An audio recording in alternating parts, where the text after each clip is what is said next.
Boa noite a todos. Quero compartilhar um caso que aconteceu com meu avô. Tive o privilégio de ouvir esse relato contado por ele próprio. Meu avô se chama Raimundo. Hoje ele tem 85 anos, mas na época do acontecimento ele tinha por volta dos seus 20 e poucos anos.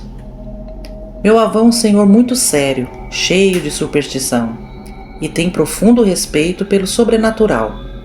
Então nós da família não duvidamos nem por um momento a veracidade desse caso, que inclusive minha falecida avó confirmava os fatos. Tudo aconteceu em meados dos anos 60, em Itabuna, Bahia. Nessa época, meu avô acabara de se casar com minha avó, Dona Esmeralda. Os dois se conheceram na fazenda onde ambos trabalhavam. Juntos, compraram um bom pedaço de terra em área rural e construíram uma casa simples, aos moldes da época. Como presente de casamento, o fazendeiro para quem eles trabalhavam mandou cavar um poço no pequeno sítio, o que para a época era um luxo, ter seu próprio poço, sendo que a maioria das pessoas andavam longas distâncias com bacias na cabeça até o rio mais próximo para buscar água ou até mesmo lavar as roupas. Já a energia elétrica não tinha como ter, era lamparina e velas, mas era tão comum na época que não era incômodo algum ser daquele jeito. Ao redor do seu pequeno sítio não havia muitos vizinhos, o mais próximo morava a uns 800 metros mais ou menos. A vida era simples e pacata, era ótima, sem grandes preocupações. Os dois continuavam trabalhando na fazenda e tocando a vida. O patrão demonstrava muita estima por ambos. Como ele era viúvo e os filhos moravam na cidade grande, ele sempre estava lá no sítio do meu avô, conversando e passando o tempo. Quando minha avó engravidou, automaticamente ela não podia mais trabalhar na roça. E desde então o fazendeiro começou a frequentar mais vezes a casa dos meus avós, pois dizia que neles tinha encontrado amigos de verdade. Mas um belo dia, meu avô estava indo trabalhar e de longe viu uma grande aglomeração de pessoas perto da fazenda, pois ao redor da mesma tinha algumas casinhas que era destinada a trabalhadores daquela fazenda, de modo que umas 15 famílias moravam ali. Meu avô apertou o passo na estrada, se perguntando o que danado tinha acontecido na colônia dos Boia Fria. Ao se aproximar, viu que as pessoas estavam horrorizadas, com profundo pesar. Logo seu tião, o capataz da fazenda, chamou meu avô de canto e começou a falar. Homem do céu, aconteceu uma desgraça lá dentro. Se você não tiver estômago forte, nem entra para ver. Mas o meu avô conhecia a família que morava naquela casa. Era a família de seu Darcy, amigo dele de longas datas. Então ele entrou na casa e ele descreve que a cena que viu foi a coisa mais horrível da sua vida. Era uma cena de terror, uma verdadeira carnificina. Seu Darcy, sua esposa e seus 2 filhos estavam dilacerados. Pela cena do crime, foram pegos de surpresa, dormindo, pois os corpos das crianças estavam nas camas. As autoridades de Itabuna vieram até o local, mas como sempre, o caso não foi para frente. Ninguém sabe que fim levou as investigações. Entre os colonos, rolava a conversa que a família foi atacada por alguma quadrilha de cangaceiros, que era muito comum acontecer nos interiores bem afastados. Já outros diziam que ouviram gritos, que aquilo foi algum animal que invadiu a casa e fez aquela coisa terrível. Meu avô ficou muito triste com toda aquela situação e notou a ausência do patrão. Perguntando por ele para um e para outro, ninguém sabia do patrão. Então meu avô deixou o povo, todo lá acompanhando as autoridades examinar o local e se dirigiu até a fazenda. Foi direto para a sede, comentar o caso com o patrão. Mas ele conta que estava com mau pressentimento, pois o que ele viu dentro da casa realmente era ataque de um animal, e um animal grande. Então ele parou no alpendre da casa e quando se preparava para anunciar sua chegada, escutou barulhos como se o patrão estivesse vomitando, tossindo e meio engasgado. Ele se adiantou entrando e quando chegou perto de um dos banheiros, a porta estava aberta e viu o patrão vomitando no chão. O patrão estava de costas para ele e não percebeu a sua chegada. Segundo meu avô relata, foi a coisa mais esquisita que ele já viu. O chão estava cheio de vômito, misturado com fluido vermelho e pequenos pedaços de carne e peles. As peles não estavam mastigadas, estavam em tiras largas. Meu avô saiu de fininho e voltou para a casa do seu amigo Darcy. Os corpos ainda não tinham sido recolhidos e ele foi olhar novamente. Ele percebeu que nas costas do seu amigo Darcy e de sua esposa faltavam peles, como se tivessem sido tiradas. Nessa hora, meu avô conta que perdeu todos os sentidos. Ele não teve dúvidas que aquela atrocidade foi obra do patrão. Pensou muitas vezes em denunciá-lo, mas o medo tomava conta de sua alma, pois ele pensava na minha avó grávida e as consequências que esse ato poderia trazer. Então ele foi para casa com muita cautela, contou à minha avó tudo o que tinha acontecido e disse que era melhor cortar as visitas do patrão e que ia procurar emprego em outra fazenda. E assim ele fez. Dias se passaram e o patrão ia na casa do meu avô e era recebido apenas lá no quintal. Obviamente que o patrão percebeu essa mudança de comportamento. Até que um dia ele perguntou ao meu avô: Raimundo, meu amigo, está acontecendo alguma coisa? Percebo que você e sua esposa Esmeralda estão me evitando. Oxe, patrão, que é isso? É que Esmeralda está dormindo. O senhor sabe, né? Final de gestação, a mulher dorme mais, por isso não o convidei para entrar. Ah, bom. Achei que vocês estavam me evitando por conta do que aconteceu com o finado Darcy e sua família. Eu fiz o que deu para fazer. Cuidei do enterro, avisei os familiares dele. Foi uma lástima. Mas sabe, Raimundo, isso acontece com quem não sabe o seu lugar.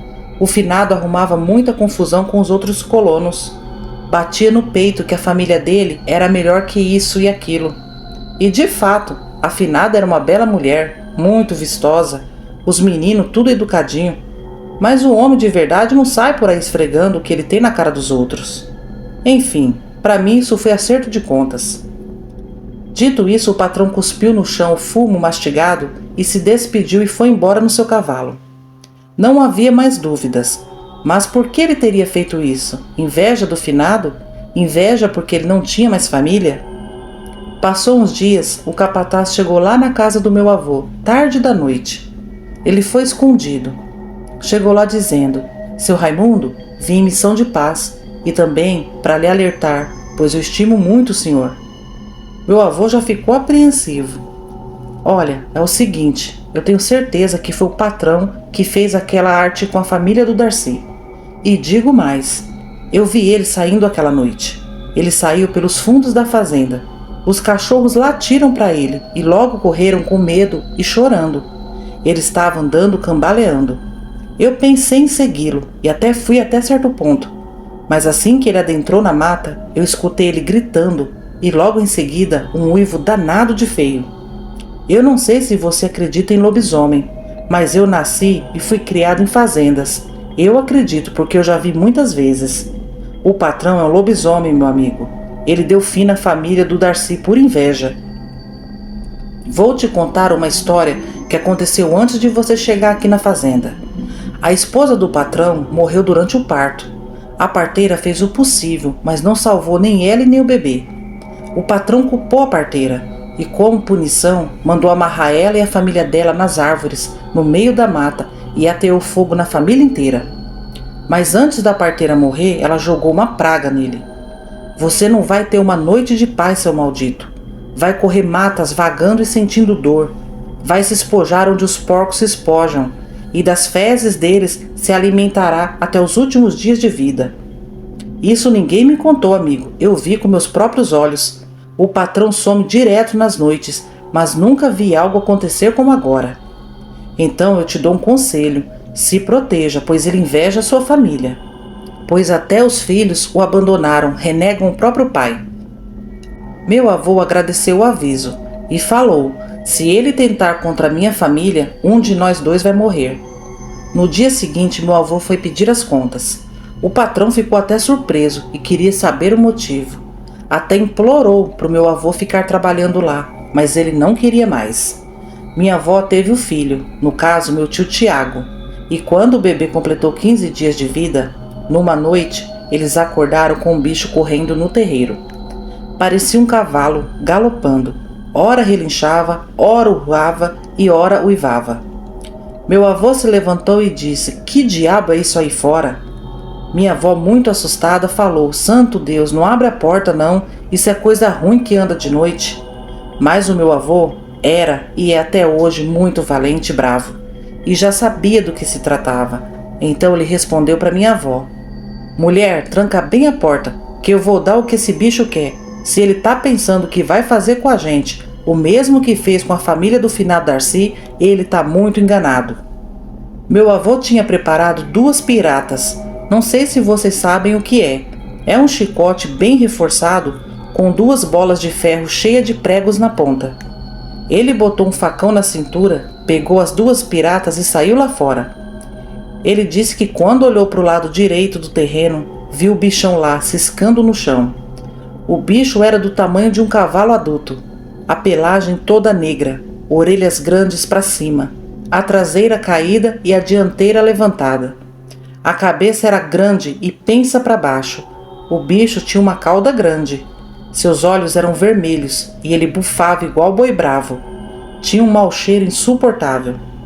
Ele relinchava e dava gargalhada. Parecia o próprio cão vindo das trevas. Meu avô saiu no quintal e gritou para ele: "É o senhor, né, Coronel Rodolfo? Foi o senhor quem deu fim na família do Darcy. Ah, pois a minha não vai ter o mesmo fim, não. Antes que você tente, eu vou lhe dar cabo hoje, seu amaldiçoado." Disse que o bicho veio que veio quente pro seu lado. Meu avô desviou e deu-lhe a primeira lapada com a pirata. O bicho se contorceu todo. Deu meia volta e veio correndo de novo. Meu avô ajuntou por cima do focinho dele as 2 piratas ao mesmo tempo. O sangue voou longe. O bicho caiu no chão com as patas cobrindo o focinho. Logo recebeu uma facãozada bem dada na altura do que seria o seu tornozelo. Depois outra e depois mais outra. A intenção era separar suas pernas dos seus pés. O bicho saiu se rastejando no chão feito uma cobra. E meu avô não descansou as piratas. A cada lapada o bicho gritava e urrava de dor. Meu avô disse que não sentiu um pingo de medo daquela criatura. Por mais aterrorizante que o bicho era, ele sabia que se não demonstrasse firmeza, o bicho ia acabar dando cabo de sua família.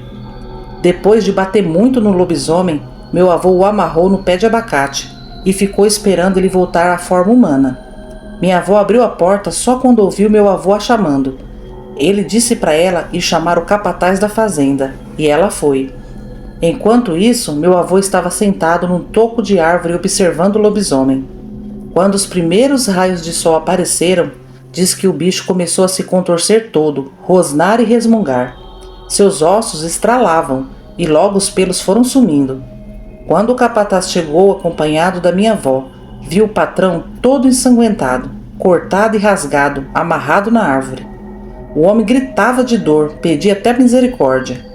Meu avô falou: "Tá aqui seu patrão, pode levar ele, e avise os filhos dele que se ele pisar nas minhas terras novamente, ele não vai sair daqui vivo." O capataz desamarrou o patrão e falou: "Posso levar ele mesmo?" Mostrando as mãos para o capataz, o meu avô reafirmou: "Pode, ele pode ir, mas isso aqui vai ficar comigo." Em suas mãos estavam as partes íntimas do patrão. Meu avô capou o lobisomem. A notícia correu metade de Itabuna. Dias depois, o patrão morreu. Os filhos dele só apareceram muitos dias depois só para vender as terras. Nem se importaram com a morte do próprio pai. Meu avô conta que lobisomem tem medo de gente. Ele só ataca quando sente o cheiro do medo. Aí sabe que a pessoa é um banana. Mas se você peitar ele, ele corre. De preferência, dê uma surra bem dada, ou melhor, capa o bichão. Eu não cheguei a ver as partes íntimas do patrão, mas o meu tio Tiago e o meu pai contam que meu avô guardou numa caixinha por muitos anos, como prova desse caso, mas que durante um incêndio em sua casa nos anos 80, isso ele já morando em outra cidade, tudo se perdeu. Minha avó confirmava esse caso de cabo a rabo, e eu não duvido, pois meu avô era conhecido por ser muito valente. E até hoje, com a idade que ele tem, quando eu conto a ele sobre relatos que ouço no YouTube sobre ataque de lobisomem, ele diz assim: rapaz, dá uma carreira atrás desse lobisomem com uma espingarda carregada, eu quero ver ele esperar para levar chumbo. Essas pestes são tudo frouxo, se valem da feiura para assustar o povo. Bom, gente, esse relato é do meu avô Raimundo, de 85 anos. Obrigado a todos.